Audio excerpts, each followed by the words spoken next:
ایسے میں جب شام کے باغیوں کو شکست کا سامنا ہے، عرب ممالک شام کے ساتھ تعلقات بہتر کرنے کے لیے آگے بڑھ رہے ہیں، جس سے شام اب کئی برس کی سفارتی تنہائی سے باہر نکل رہا ہے اور ترکی پر دباؤ بڑھ رہا ہے کہ وہ بھی اپنے سفارتی تعلقات کو بہتر کرے۔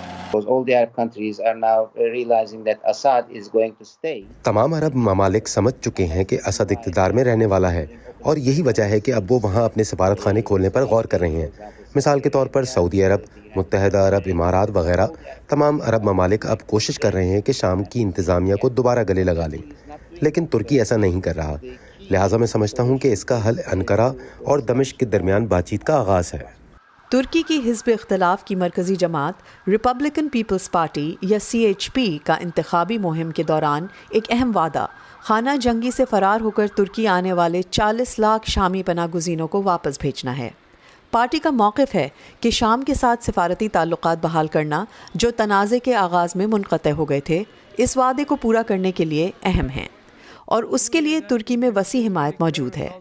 لیکن صدر رجب طیب اردوغان کسی بھی تبدیلی کو مسترد کر رہے ہیں۔ کچھ ماہرین اس موقف کی حمایت کرتے ہیں اور کہتے ہیں کہ دمشق حکومت کو تسلیم کرنا ایک وسیع تر اور جامع سیاسی حل کا حصہ ہونا چاہیے۔ مسئلہ اسے سیاسی طور پر قبول کرنا اور اس کی قانونی حیثیت کو تسلیم کرنا ہے۔ میرے خیال میں اس حکومت کو ثابت کرنا ہوگا کہ وہ ایک حقیقی سیاسی حل تلاش کرنے میں مخلص ہے، لیکن ابھی تک ایسا نہیں ہے۔ شام میں ترکی کی فوج کی موجودگی شام کے ساتھ تعلقات کی بحالی کو پیچیدہ بنا سکتی ہے۔ دمشق ترک فوجوں کے انخلاء کا مطالبہ کرتا رہا ہے۔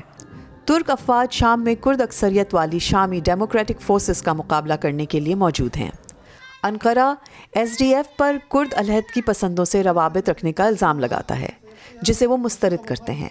شام کی پیچیدہ صورتحال کے پیش نظر کچھ تجزیہ کاروں نے خبردار کیا ہے کہ شام کے ساتھ سفارتی تعلقات بحال کرنا بذات خود کوئی حل نہیں ہے۔ ترکی کے مختلف ممالک اسرائیل اور شام کے ساتھ سفارتی روابط استوار کرنے میں زیادہ فعال ہونا چاہیے، لیکن ساتھ ہی کرد کو ڈیموکریٹک فورس یا SDF دریائے فرات کے مشرق میں موجود طاقتوں اور برسلز جیسے کرداروں سے بھی بات کرنی چاہیے۔ دمشق اور انقرہ دونوں شامی کردوں کی جانب سے خود مختاری کے حصول کی کوششوں کی مخالفت میں یکساں موقف رکھتے ہیں، اور یہ ہم آہنگی ان پڑوسی ملکوں کے درمیان تعلقات کی بہتری کے لیے ایک طاقتور محرک ثابت ہو سکتی ہے۔ ڈورین جونز کے ساتھ مونا کاظم شاہ، وائس آف امریکہ۔